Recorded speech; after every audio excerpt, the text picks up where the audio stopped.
Before we get started with the Sales Integrity Podcast, if you haven't already signed up for our free video email course titled 7 Steps to Master the Game of Complex Technical Selling, then you'll want to do so right away.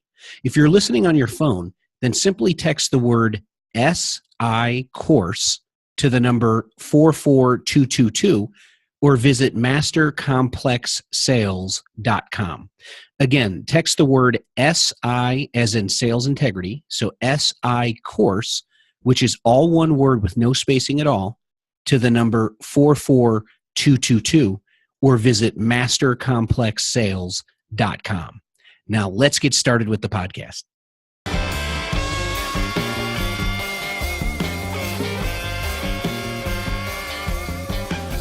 Hello, sales achievers. Welcome to the Sales Integrity Podcast. I'm Sean Pickett, founder and CEO of Sales Integrity, a sales coaching services provider, and also the founder of my coach site, a coaching enablement software provider. This podcast is all about helping sales professionals, leaders, and organizations with a complex technical B2B sale to increase sales and earn more money, period. Today's theme, Mindset Monday.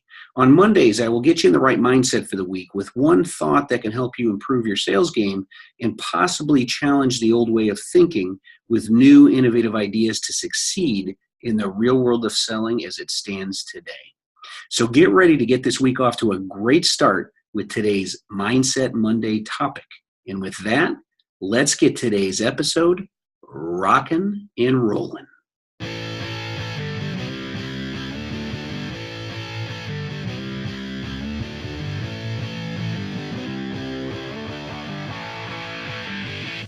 Hello, sales achievers. Happy Monday to you. I hope you made it a great weekend and are ready to get back into a very productive week of selling starting today.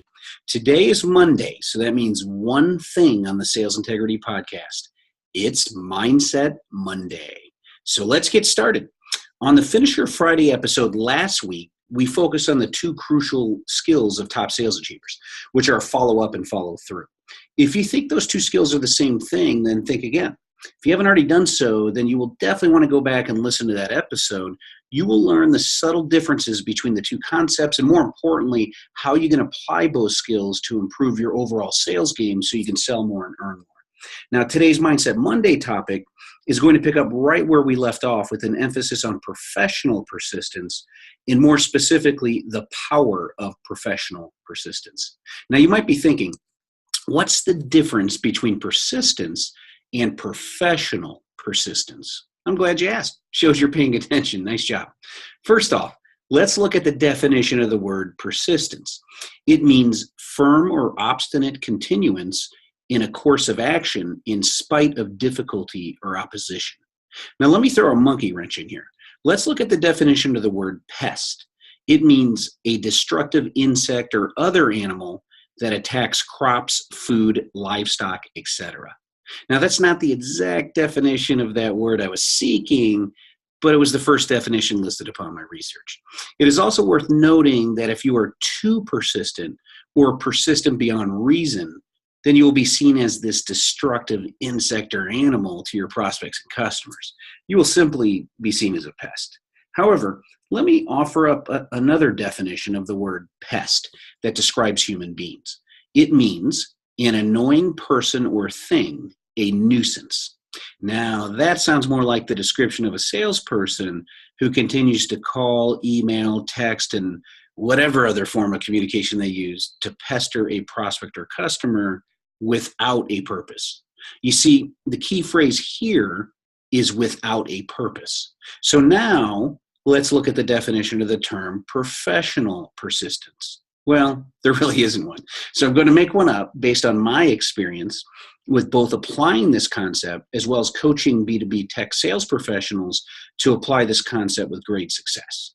Given all of that, the definition of professional persistence is this: the act of following up and following through while applying a purpose-driven systematic approach that includes value-added touch points with the other person's best interest in mind that drives the process forward and reaches a definitive conclusion, whether successful or not.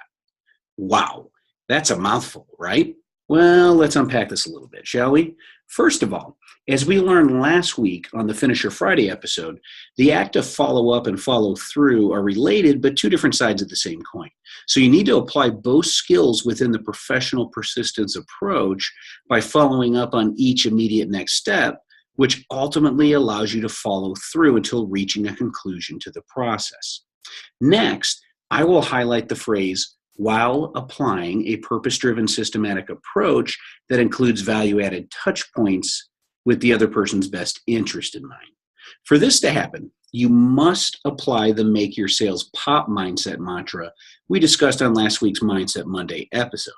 You must think through and prepare your systematic approach first, as that is what makes it purpose-driven. Once you have identified all the touch points that are necessary to move the process forward, you must ensure they are truly value-added. What does that mean? Well, let's first highlight three big no-nos so you understand what that doesn't mean. Here are three phrases, and by default, three reasons you should never use again for contacting a prospect or customer. You ready? Get your pen and paper ready. Write this down. Reason number one, I am calling to follow up. Reason number two, I am calling to check in. Reason number three, I am calling to touch base. As you most likely already know, these are the three most common phrases used by sales professionals when they are calling or emailing a prospect or customer back when they are selling them something. However, I've got news for you. Prospects and customers absolutely hate receiving a call or email with one of these three reasons as the purpose of the outreach. So if you're getting your calls and emails ignored, you might want to take a good hard look as to whether or not you were using one, two, or all three of these phrases. Let me break down why they don't work. First off, nobody likes when someone follows up on them. It's akin to creepily stalking them. Do you like creepy stalkers? I didn't think so. Neither do your prospects or customers, so stop it. Secondly, no one likes when someone checks in on them. It makes them feel like a child again. I've got news for you on this one too. Once someone grows up and reaches adulthood, they no longer like to be treated like a child. Do you like to be treated like a child? I didn't think so. So stop checking in on your prospects and customers. And finally, no one likes or even understands what the heck touching base really means. We are not playing baseball, so there's no bases to touch, so knock it off. What prospects and customers do like, however, is a well-communicated evaluation plan presented to them up front in the process so they know exactly the steps they will take to evaluate your product, service, or solution. Then they like when the specific action items that you will take to help them move the process forward are communicated to them. And finally, they like when you communicate when each step is completed and or if you need something from them to complete a next step. For instance, here's a quick example of a talk track that can be described as value added. Michael, I'm calling to let you know we completed 90% of the demo we will show you and your team. To complete the other 10%, I just have a few questions for you. Should we schedule a time to go over these questions, or is now a good time? Or this is another example. Michael, thank you for your time last week. I'm calling because after our discussion, I had a much better understanding of your company's desire to automate the XYZ process to service your customers better.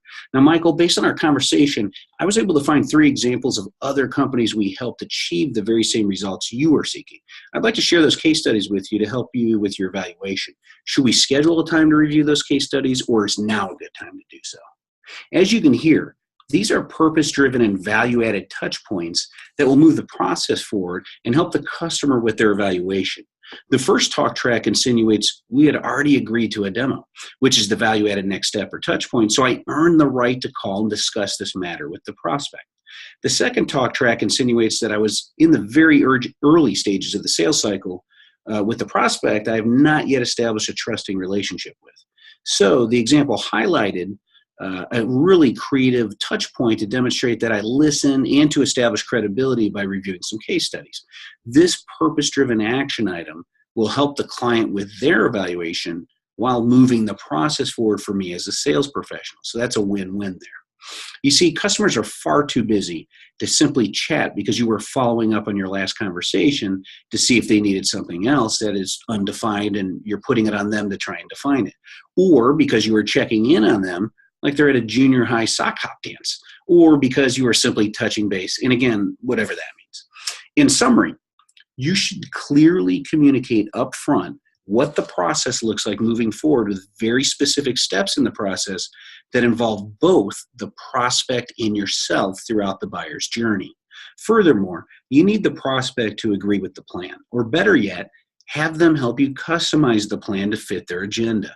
If that happens, then you will apply a purpose-driven systematic approach that includes value-added touch points with the other person's best interest in mind because they agree to it and even help customize it to meet their agenda. If that is the case, you will always have a good reason to call, email, and or text. No matter the method, it is a much better approach than simply flying by the seat of your pants, winging it, and making up vague reasons to reach out to your prospects and customers. They will see right through that approach. You probably already experienced that if you have applied one or all three of those reasons for calling. By thinking through all of this up front, you will be applying the power of professional persistence and not appearing to be pushy and someone who just doesn't add value, which none of us want to appear like that, right? One more thing. The last part of my definition of professional persistence talked about driving the process forward until reaching a definitive conclusion, whether successful or not. I will elaborate on that final part of the definition further on tomorrow's Technique Tuesday episode. I will not only outline a process that works in the complex technical B2B selling industry, but also provide some more talk tracks that work for executing on the power of professional persistence philosophy. So get your pen and paper ready for tomorrow. Well, that's it for today's episode. Tune back in tomorrow to continue the discussion on this topic to translate these ideas discussed today into actionable techniques you can apply tomorrow. In the meantime, let's wrap up with some quick reminders.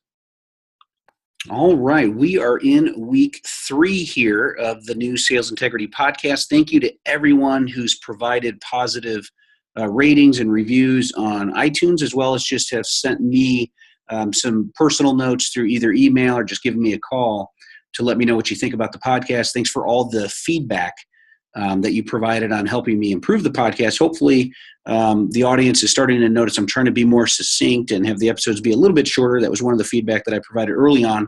So I'm going to keep trying to do that for you, but I still want to make sure I'm adding value as well. So hopefully you're seeing both succinct to the point, but also it's a value-driven podcast episodes.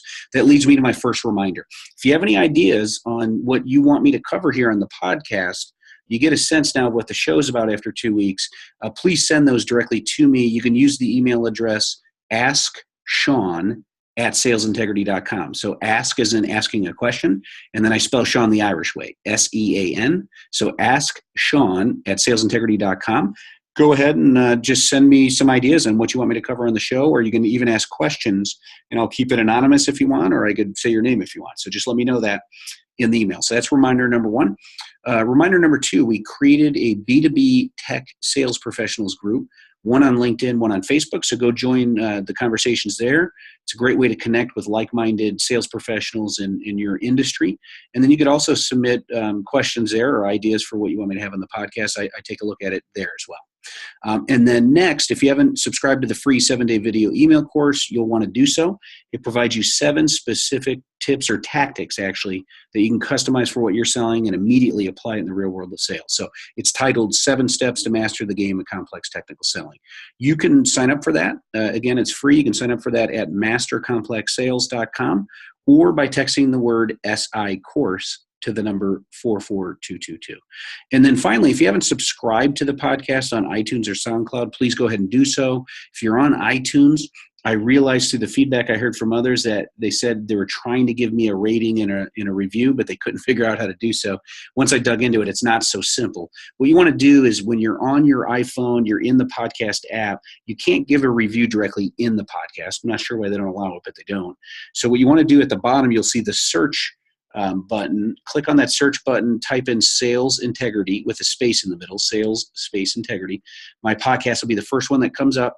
Click on that, and then you'll see the reviews tab. Just click on that, and that's where you can put your review in there. And a 5-star rating and a simple 1 to 2 sentence review would be greatly appreciated. And that will do it for today's episode. Now go out there in the sales world today and help your prospects and customers buy what they want, what they need, and what benefits them. And most importantly, go out there and make it a great day.